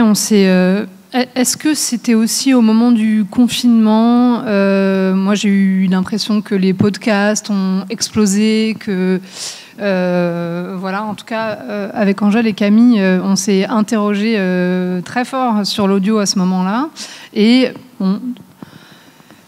voilà, c'est toujours cette idée de la transmission, comment transmettre autrement nos histoires. On a fait un petit peu de livres-disques au Seuil Jeunesse, Le Petit Chaperon de ta couleur de Vincent Malone, des livres de comptines, des choses comme ça. C'était à chaque fois des livres-disques. Et là, c'est quand même démocratiser le livre audio grâce à des nouvelles manières d'écouter. Et ça nous a semblé voilà, un terrain à conquérir, parce que nos livres s'y prêtent. C'est toujours la même chose. On ne va pas faire du livre audio pour faire du livre audio. C'est parce qu'on a envie d'entendre certains de nos livres qu'on s'est dit lançons-nous dans l'aventure. Après, je trouve que c'est assez complexe parce qu'il y a plein de questions techniques qui se posent, dont je vais vous faire l'économie là. Mais voilà, mais c'est passionnant en tout cas, et c'est un défi assez intéressant à relever. Donc on va être présent effectivement à l'audio, alors pas avec une offre démesurée, on commence petit, mais on a envie d'être là, sur ce terrain-là. Oui. Avec des collaborations, notamment des musées. Le musée du Quai Branly. Oui, alors ça c'est encore en suspens, mais c'est vrai que le Quai Branly, une personne du Quai Branly est venue me voir pour me dire qu'ils avaient envie de refaire des livres pour la jeunesse. Ils avaient arrêté pendant un temps. Et donc voilà, ils m'ont proposé en fait plusieurs contes de plusieurs zones géographiques. Avec cette envie que je leur propose un illustrateur, et puis il y aura très probablement un conteur qui va s'emparer de ces contes et puis qui va les réécrire pour les enfants, très probablement Muriel Bloch, je le dis en avant-première. Et quand on a discuté ensemble avec le Quai Branly, avec la personne du Quai Branly, j'évoquais aussi l'audio, parce que je me disais, mais finalement, là, ça me paraît comme une évidence que le conte, il doit être entendu. Et j'arrive pas trop à imaginer comment ça peut être autrement. Donc voilà, on tourne autour de cette idée. Et je vous promets rien encore pour le moment, mais en tout cas, oui, très probablement, ces contes seront lus. Alors on va parler aussi d'un album, alors d'un personnage qui est assez connu des lecteurs de Seuil Jeunesse, c'est Charles, un amour de dragon, avec aussi donc de Alex Cousseau et Philippe-Henri Turin, avec une volonté aussi d'aller vers l'audio avec cet album et ce personnage. Oui, absolument. Donc la série des Charles, je ne la présente pas, évidemment. C'est un de nos plus gros succès. La question de l'audio s'est posée pour Charles assez rapidement parce que Charles, c'est un poète. Il récite des vers en permanence. Enfin, il fait des vers, d'ailleurs. Il y a une oralité qui est très travaillée dans les textes d'Alex Cousseau. Il y a vraiment une patte très particulière. Il se trouve que pour les 30 ans du Seuil Jeunesse l'année prochaine, on avait évidemment envie de mettre en valeur Charles. Il n'y aura pas de nouveauté l'année prochaine, mais je peux déjà vous annoncer qu'en 2023, il y aura un nouveau Charles qui s'appellera Le Cauchemar de Charles, sur lequel Philippe-Henri... Alors, Alex a déjà rendu sa copie. Philippe-Henri, la sienne est un petit peu plus longue à produire. Donc, il travaille dessus d'arrache-pied. Voilà, ça prend toujours un petit peu de temps pour les raisons que vous imaginez, vu le type de dessin de Philippe-Henri. En attendant, on a quand même eu envie de célébrer Charles l'année prochaine, pour les 30 ans.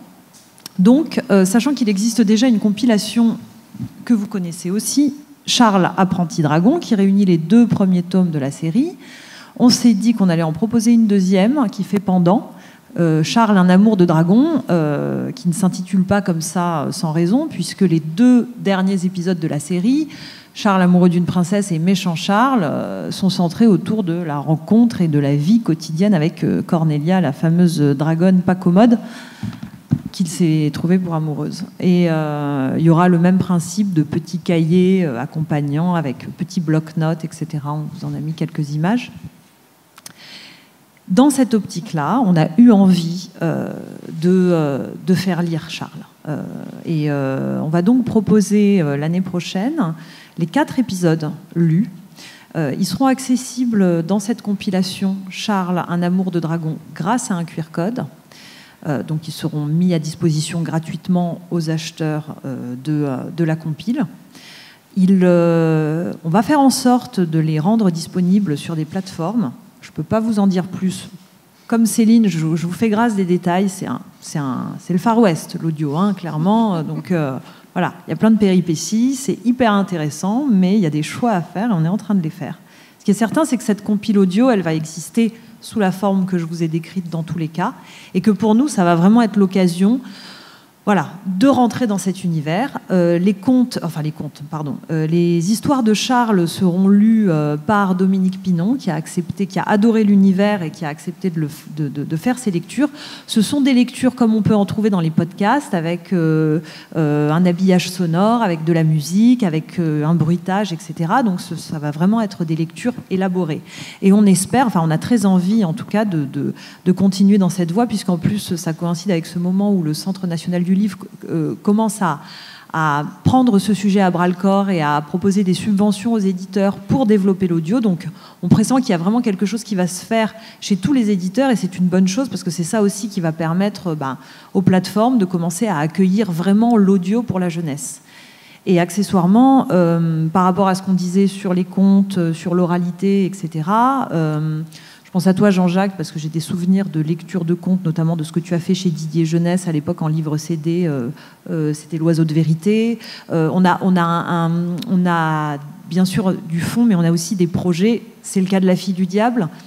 C'est le cas d'un projet qu'on a avec Jean-Jacques pour 2023, qui va être le grand livre des contes illustré par Juliette Barbanègre, qui sera une véritable somme qui aura une possibilité de se décliner en audio également. Et d'ailleurs, si on a encore 2 minutes, au sujet... Non, mais je profite de ce que Jean-Jacques est là.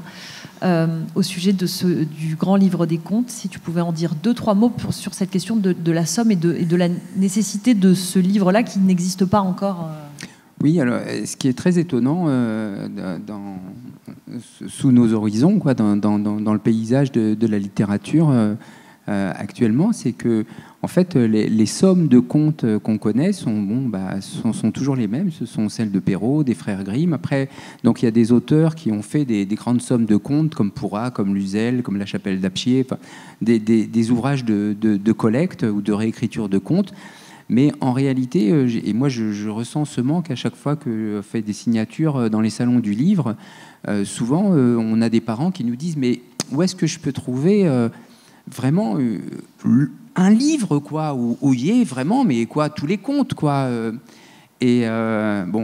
tous les contes, sur les contes merveilleux, il y en a 350 types, donc ce serait difficile, mais moi, ça fait très longtemps et je suis très heureux d'avoir rencontré Camille là-dessus, c'est-à-dire que ça fait très longtemps que chemine en moi l'idée de refaire un livre qui serait le grand livre des contes, Un livre où il y aurait au moins une trentaine de grands contes du répertoire traditionnel des contes merveilleux. Alors bien entendu avec les 7 plus connus qu'on connaît, mais dans des versions qui nous ont échappé, qui ne sont pas celles de Perrault, ni celles même des Grimm, des versions plus anciennes et plus musclées peut-être, des contes les plus classiques, Chaperon rouge, Barbe bleue, etc. Vous serez étonnés de voir à quel point on peut entendre des versions très anciennes qui ont une modernité, mais vraiment très étonnante. Et puis aussi et surtout, tout un tas d'histoires, donc comme La fille du diable, qui sont finalement des contes méconnus et qui pourtant, il y a encore un siècle, faisaient vraiment partie de la tradition orale la plus courante, quoi. Alors là, ce sera vraiment une somme assez énorme d'une espèce d'essentiel de la tradition orale, et je me régale d'avance en imaginant enfin tous ces parents à qui je pourrais dire mais cette somme elle existe là, voilà. Voilà. Merci beaucoup, on a des pistes passionnantes pour l'avenir, pour les années à venir. Merci à vous tous, merci beaucoup Jean-Jacques, merci Camille, merci Céline, merci Angèle, merci. On va passer au Seuil Fiction. On va maintenant parler de la rentrée littéraire du Seuil Jeunesse avec Thomas Leclerc et Marion Amery. Des ouvrages pour des lecteurs un peu plus âgés que ceux dont on a parlé jusqu'à présent, des lecteurs de 9-13 ans, disons. L'année dernière, il a été question de fantaisie, avec plusieurs livres dans des univers merveilleux.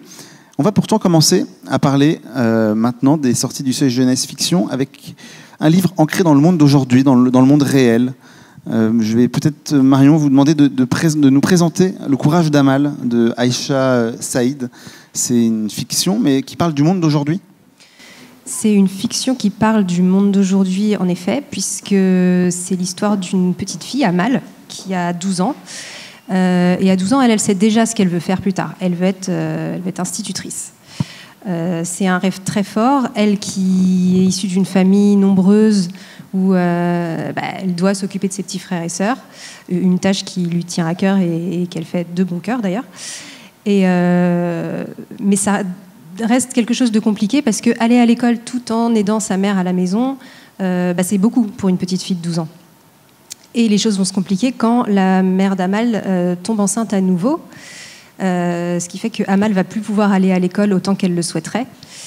Et comme si c'était pas assez compliqué, il va se passer quelque chose. C'est-à-dire que sans le vouloir, Amal va... oui, parce que j'ai oublié un détail qui a son importance. Amal est une petite Pakistanaise qui vit dans un village reculé du Pakistan. Et donc Amal va un jour de marché, sans le vouloir, elle va humilier l'homme le plus important du village. C'est très très grave, et pour réparer sa faute, elle va devoir entrer à son service comme domestique, avec plein d'adultes avec elle, quelques autres enfants, mais surtout des adultes. Donc adieu les rêves d'études et les rêves d'institutrice. Et arrivée au service de cet homme, elle va se rendre compte que les domestiques sont extrêmement maltraités, les filles en particulier, qui ne sont absolument pas considérées. Et à partir de là, elle va s'attacher à lutter, essayer de s'allier avec des domestiques qui la rejettent un peu parce que c'est la petite nouvelle qui a les faveurs des patrons. Lutter pour son indépendance, son émancipation, avec cette idée de pouvoir retourner à l'école. Et donc c'est un roman qui a des termes forts, les inégalités, l'esclavage aussi moderne. Oui, c'est clairement, ça traite clairement d'esclavage moderne. C'est un roman très fort, raconté du point de vue d'une petite fille de 12 ans, avec ces mots très doux. Elle qui se révolte, mais qui en même temps est une personne foncièrement gentille et douce, à qui on a appris l'obéissance depuis son plus jeune âge. On peut lire un peu sur les réseaux sociaux, sur les pages de l'autrice, qu'elle a un vrai combat pour promouvoir la diversité dans l'édition jeunesse. C'est un combat qui est aussi le vôtre, à travers ce type de publication aussi ? Alors, c'est un combat qui est le nôtre, bien sûr, à partir du moment où on fait des livres, je crois. Après, ce type de publication, c'était pas forcément ce qu'on avait l'habitude de publier d'habitude. On est plus...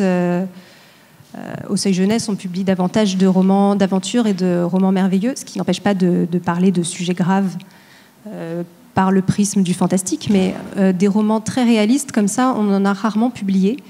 La différence, c'est que celui-ci, ça a été un vrai coup de cœur. Un vrai coup de cœur pour le style, pour cette intrigue, pour les thèmes extrêmement forts, et pour cette petite Amal qu'on ne peut pas s'empêcher d'aimer, à laquelle on s'identifie tout de suite. Et parce que, je ne sais pas... Si vous souhaitez ajouter un mot, peut-être Thomas ? Tout a été dit. Le style d'Aïcha Saïd aussi, un style très limpide qui ne manquera pas de parler à des enfants de 9 à 12 ans facilement. Alors, on parlait aussi de livres dans un contexte plus merveilleux, peut-être. Il y a L'île aux ours de Anna Gold. Est-ce que vous pouvez nous le présenter? Alors, avec le micro. L'île aux ours, c'était un autre coup de cœur. Donc, voilà, j'ai que ça à ajouter à ce qu'a dit Marion, c'est que c'était un vrai coup de cœur. Et qu'en le lisant, on s'est dit, ah, celui-là, on veut le publier. Voilà. Si vous l'avez lu, vous comprenez ce que je veux dire. Et si vous ne l'avez pas encore lu, vous allez le faire et comprendre de quoi on parle. Comment vous l'avez appelé, le suivant? L'île aux ours. Ah, L'île aux ours. Alors, ce ne sera pas L'île aux ours, parce que L'île aux ours existe déjà. Vous l'avez déjà peut-être dans vos librairies. Il y a un livre chez Nathan, je crois, qui s'appelle L'île aux ours. Donc, le nôtre s'appellera April et le dernier ours. Ça a été aussi un coup de cœur. April, c'est une petite fille qui vit en Angleterre avec son papa. Sa maman est décédée d'un cancer quelques années plus tôt. Son papa scientifique s'est réfugié dans le travail. Il fait que bosser. Et April est une petite fille, du coup, très seule, très solitaire, qui s'est reconstruit un monde dans son jardin. Ils ont un grand jardin derrière la maison. Cette maison qui est devenue triste et sombre. Elle a redécouvert de la vie là-bas avec des animaux. Il y a des renards, il y a des écureuils, il y a tout un tas de bestioles avec qui elle s'est construit un monde à elle, un monde où elle se sent bien, un monde qui la rassure. Et puis un jour, son papa lui annonce qu'il vient d'être nommé à un nouveau poste et qu'ils vont partir vivre dans une île au-delà du cercle polaire, une des îles les plus au nord de l'hémisphère nord, île dans laquelle il va devoir effectuer des relevés de météo pour lutter contre le réchauffement climatique.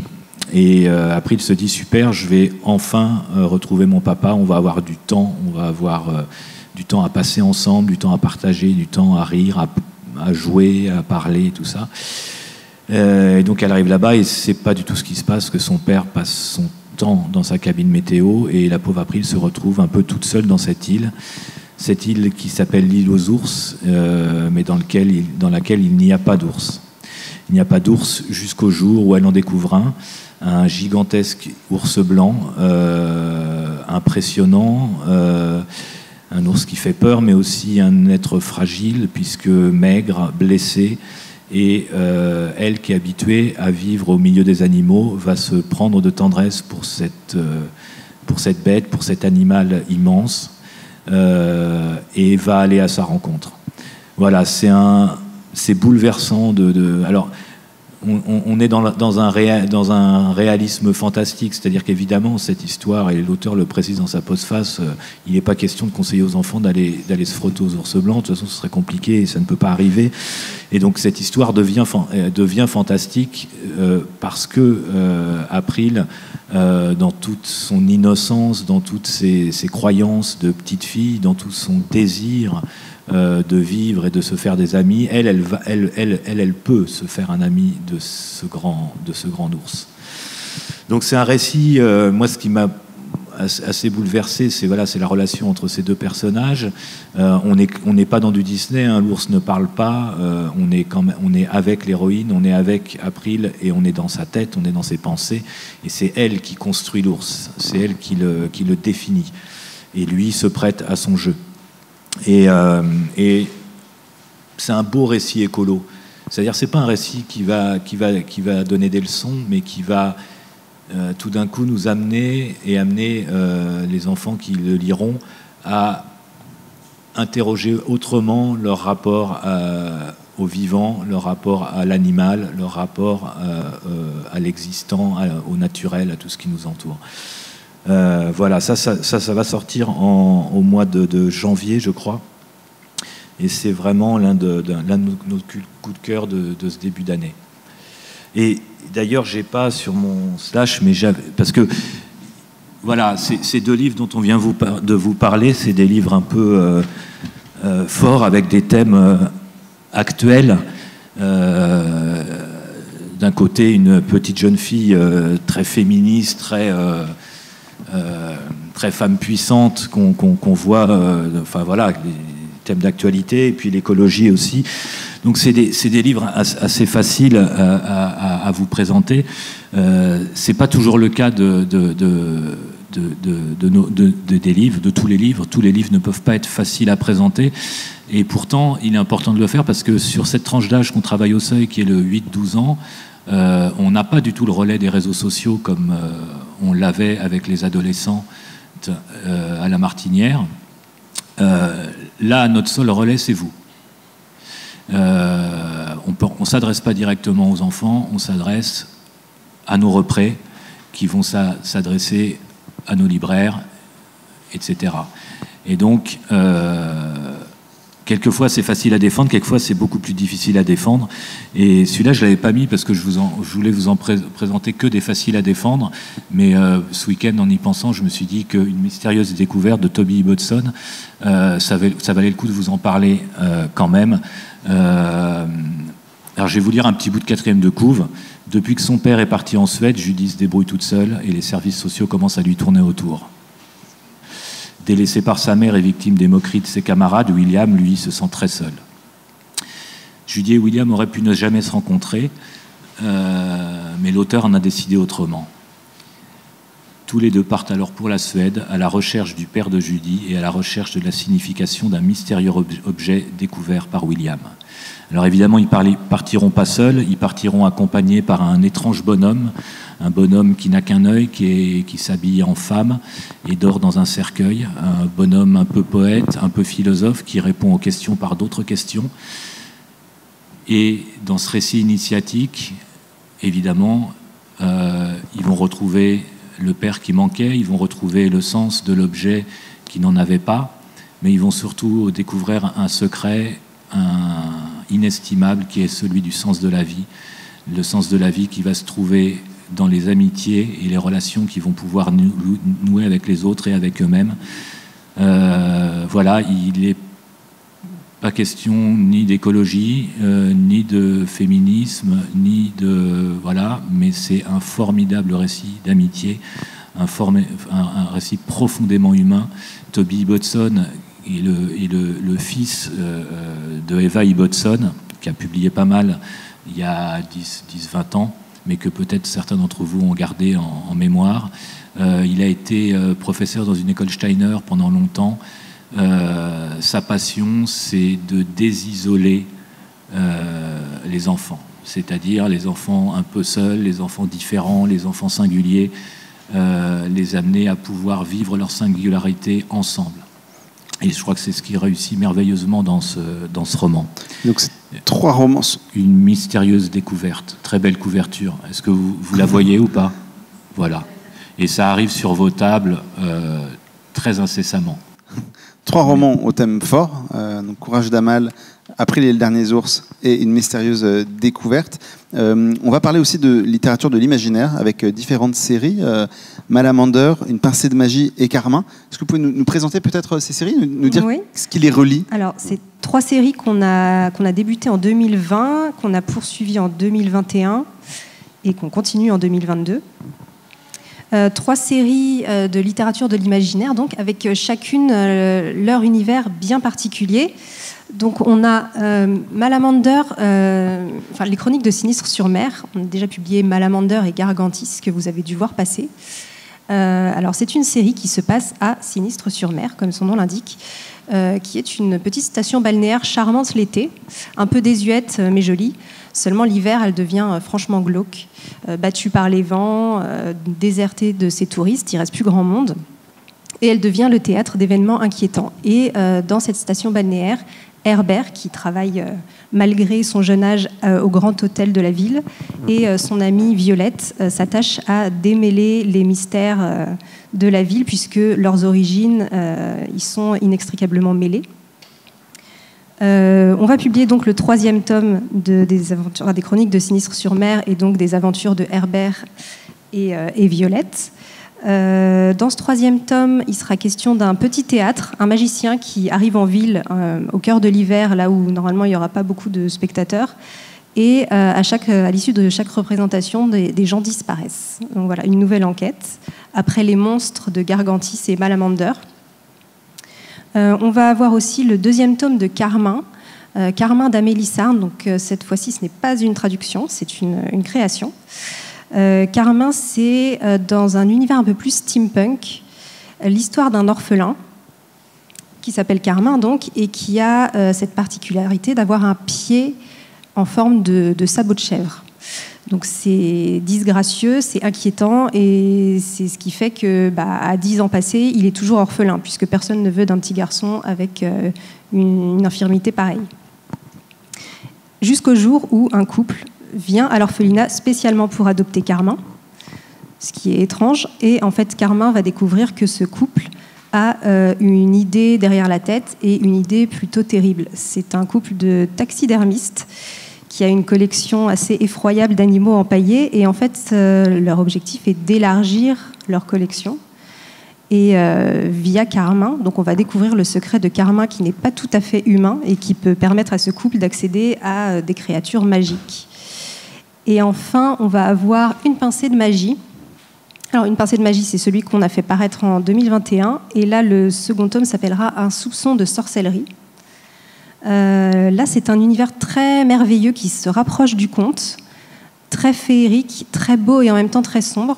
C'est l'histoire de 3 sœurs, 3 petites sœurs qui vivent sur une île, et elles sont prisonnières de cette île à cause d'une malédiction familiale. Alors, dans le premier tome, elles s'attachaient à percer les mystères de cette malédiction familiale, chose que personne avant elles n'avait réussi à faire. Et dans ce deuxième tome, la plus jeune des sœurs, la petite et ennuyeuse Charlie, qui passe son temps à faire des bêtises, disparaît. Donc les 2 sœurs vont se lancer sur ses traces. Et comme dans le premier tome, ce sera une explication magique, avec évidemment des humains derrière tout ça, puisque des humains et les méchants adultes en particulier sont toujours derrière les explications irrationnelles. J'apprécie beaucoup la couverture de Carmin. Oui, alors l'univers un peu Jules Verne à la sauce plus BD qui vient un peu mettre le bazar dans cet univers. Ça peut faire penser à une BD, effectivement. Ouais. De Gillian de Roche. Ouais. Alors c'est peut-être l'occasion de parler, peut-être en cette veille d'ailleurs du mois de l'imaginaire, de la place des littératures de l'imaginaire aujourd'hui, dans le paysage actuel, en librairie, dans les réseaux sociaux. On aura l'occasion d'en parler après. Mieux. Non, oui, la littérature jeunesse est souvent, alors c'est pas, il y a de la littérature réaliste, il y a de la littérature naturaliste, notamment grâce à la culture française, mais c'est une littérature de l'imaginaire. Le conte, c'est l'ancêtre des littératures de l'imaginaire, c'est de la littérature de l'imaginaire. Harry Potter, c'est une littérature de l'imaginaire, et c'est en partie, alors je pense Marion comme moi, pour cette raison qu'on est dans ce domaine de la jeunesse, c'est qu'il y a ce caractère très particulier. Dans la littérature jeunesse, on peut tout se permettre. Depuis Roald Dahl, qui est pour moi le maître absolu du roman jeunesse, on peut tout se permettre. On peut raconter le vrai à travers le faux. On peut raconter des aventures qui disent la vie de famille. Voilà, tout est possible, et du coup, et nous on adore ça, on adore découvrir des nouveaux univers, on adore. Bon, effectivement, on a le courage. C'est le point commun entre les textes, parce que j'ai pas vraiment répondu à la question tout à l'heure. C'est cette filiation certaine avec Roald Dahl, et je pense que c'est pour ça qu'à chaque fois on a des coups de cœur pour ces séries. C'est pour cet univers qui nous rappelle vraiment ce qui faisait le sel des romans de Roald Dahl. Et alors, on va parler encore d'une autre série, c'est Mes voisins les Ghouls. C'est une série qui a reçu de nombreux prix. Et alors, vous allez proposer de nouvelles éditions avec de nouvelles couvertures. Ouais. Il y a le truc le plus douloureux pour un éditeur, c'est quand il arrive dans une librairie, qu'il cherche ses livres et qu'il les trouve pas. Ça, c'est voilà. Et c'est pas une critique que je vous adresse. Hein. Les librairies en général sont petites et les éditeurs publient beaucoup trop de livres. Et donc il n'y a pas de place pour tout le monde. Mais quand même, c'est quand même toujours douloureux. Et surtout quand c'est des textes qu'on adore, surtout quand c'est des auteurs qui méritent. le succès. Et il y en a une qui, chez nous, n'a pas trouvé le succès qu'on attendait, c'est Mes voisins les Ghouls de Gary Ghislain. Ce sont des romans fantastiques. Harold est un petit garçon handicapé qui vit sur un fauteuil roulant, enfin qui vit pas sur un fauteuil roulant, mais qui se déplace en fauteuil roulant, et il vit avec sa maman dans une petite ville de bord de mer très calme où il ne se passe pas grand-chose. Et finalement, sa seule échappatoire, ce sont les romans qu'il lit, et notamment les romans d'horreur qu'il adore, parce qu'il adore jouer à se faire peur. Et un jour s'installe dans la maison voisine l'auteur de ses romans préférés, Monsieur Ghouls, et ses deux filles, Ilona et Suzy, qui vont devenir ses meilleures amies et qui vont l'entraîner dans des aventures toutes plus rocambolesques et fantastiques les unes que les autres. C'est drôle, c'est plein d'horreur et de terreur, mais d'horreur et de terreur telles que les enfants les aiment. C'est-à-dire que Gary, en parlant de ses livres, me disait mais quand on est enfant, avoir peur, c'est être vivant. Et oui, tous les enfants aiment se faire peur, aiment jouer avec leur peur et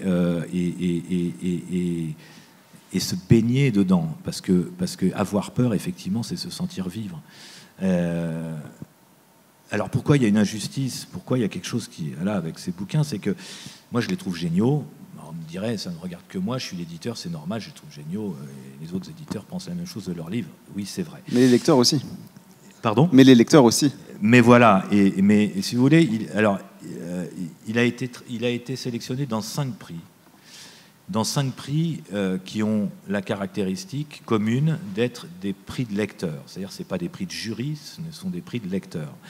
Il y a le prix Talent Cultura, il y a le prix Dis-moi tout, le prix Croque-Livre, le prix Litérado, le prix L'Échappée Belle. À chaque fois, il a emporté. Et en face, il y avait des choses de grande qualité, des auteurs connus, des séries connues et tout ça.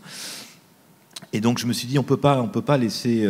parce que la difficulté, c'est qu'on fait des séries, mais les séries, elles ont tendance, quand elles ne connaissent pas un grand succès, en fait, soit elles connaissent un grand succès, soit elles meurent. Et la grande difficulté pour nous, c'est de maintenir les séries à un niveau moyen, un niveau qui leur permette de continuer à vivre et qui permette à leurs fans de continuer à les lire, sans forcément aller vers le méga succès, mais voilà. On pense qu'on s'est trompé sur les couvertures des premiers, qu'on les a voulu trop intello, donc on a dit qu'on a décidé de recouverturer les 2 premiers au moment de la sortie du 3e et de communiquer sur l'ensemble de ces prix gagnés par Gary Ghislain. Gary Ghislain, dont j'ajoute qu'il est devenu un des ambassadeurs de la littérature jeunesse incontournable en France. Il n'arrête pas de circuler, d'organiser des ateliers d'écriture dans les hôpitaux d'enfants, dans les écoles, dans les collèges, dans les bibliothèques. Voilà, c'est un vrai militant et il mérite qu'on le soutienne. C'est un jeune auteur qui n'est pas encore connu en France. Mais voilà, je vous invite à jeter un œil aux Ghouls. Franchement, c'est génial. Voilà. Donc il y aura des nouvelles couvertures qu'on veut plus c'est en travail, elle n'est pas achevée celle-là, mais qui seront plus adaptées, plus rigolotes, plus grotesques que celles qu'on avait faites au début, dans lesquelles les jeunes lecteurs ne se reconnaissaient pas forcément. Et un tout dernier mot sur 2 autrices dont les livres vont sortir courant 2022, Catherine Applegate et Jacqueline Wells. Est-ce que vous pouvez nous dire 2 mots sur ces autrices, leur univers, et ce qui vous intéresse ? Ça veut dire que j'ai plus beaucoup de temps. Alors, en 2 mots. Catherine Applegate, vous la connaissez, c'est une auteure qu'on aime beaucoup. On avait commencé par publier Le seul et unique Ivan.